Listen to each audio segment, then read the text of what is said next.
Exam में अब बस कुछ ही दिन बचे हैं and there are few things and few tips which I really want to tell you so that you can come one step closer to your December 24 examination. So hi everyone, my name is Tripti Gulshrestha. Welcome and welcome back to Tripti Talks. So the very first thing is don't try to study any new topic before 10 days of your exam. आपके exam से 10 दिन पहले तक, बस 10 दिन अब रह जाने वाले, 10 ही दिन रह जाने वाले हैं. अब जितना पढ़ लिया. अब आप कुछ भी नया नहीं टच करोगे. 60% पढ़ा, 70% पढ़ा, 80% पढ़ा, कितना भी पढ़ा, उसी को रिवीजन सिर्फ उसका ही करो. कोई भी नया टॉपिक करके सिलेबस को पूरा करना ज़रूरी अब नहीं है. Revision is must. आपने जितना पढ़ा है ना, ट्राई इतना मेक श्योर कर लो कि उसमें से जो भी कुछ आएगा ना, आप उसको पक्का करके आने वाले हो. उसके लिए क्या करना पड़ेगा? रिवीजन करना पड़ेगा.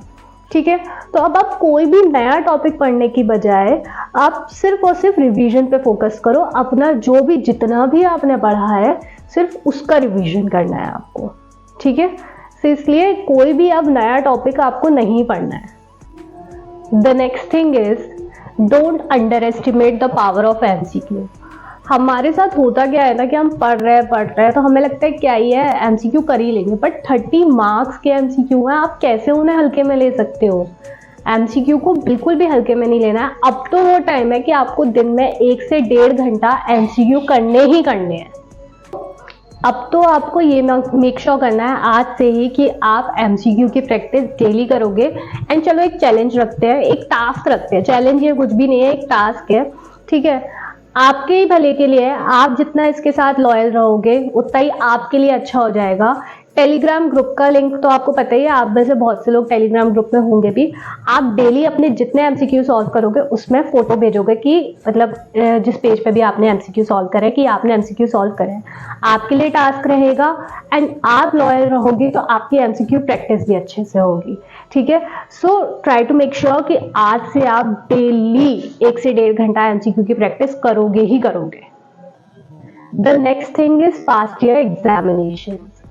पास्ट ईयर के जो पेपर्स हैं उनको सॉल्व करना स्टार्ट कर दो. It's high time. अगर आपने अभी तक नहीं सॉल्व किए हैं तो एटलीस्ट पिछले 5 अटेम्प्ट्स तक के पेपर आप अच्छे से सॉल्व करो. इससे क्या होगा, पूरा पेपर आप लगाओगे, एक तो आपका पूरे सब्जेक्ट का रिवीजन हो जाएगा. टॉपिक वाइज करने की झंझट ही खत्म, आपका पूरा रिवीजन हो जाएगा.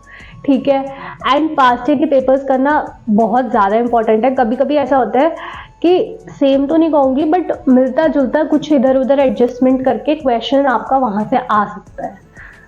एंड द लास्ट थिंग जो मुझे आपको बतानी है, don't be panic during your exam. Exam को देख के बिल्कुल भी पैनिक मत होना. जो आता है, जितना आता है, आपको अपना बेस्ट देना है. एग्जाम आपकी लाइफ का एंड नहीं होते हैं, कोई आखिरी चीज़ नहीं है आपकी लाइफ की. इसलिए वहाँ बैठ के कुछ भी अगर आपको नहीं आ रहा है, कुछ भी अगर आपको पेपर ऑड लग रहा है कि ये मेरे बस का नहीं है या ये तो कहाँ से ही आ गया, डोंट बी पैनिक. आपने पढ़ा हुआ है, आपको आ जाएगा. शांत दिमाग से पेपर करोगे, बहुत अच्छा करके आओगे.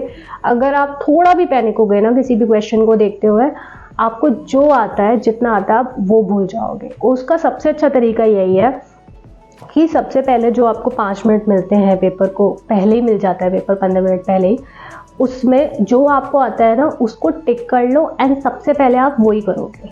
कोई क्वेश्चन ऐसा तो बिल्कुल कहीं नहीं लिखा है कि आपको सीक्वेंस वाइज करना है. आपको जो आता है सबसे पहले आप उसको करोगे, फिर जो नहीं आता आप उसमें कर लोगे. ठीक है, बट आपको पैनिक बिल्कुल नहीं होना है. ठीक है, सो आज की वीडियो के लिए इतना ही एंड बेस्ट ऑफ लक. मिलते हैं नेक्स्ट वीडियो में. बाय.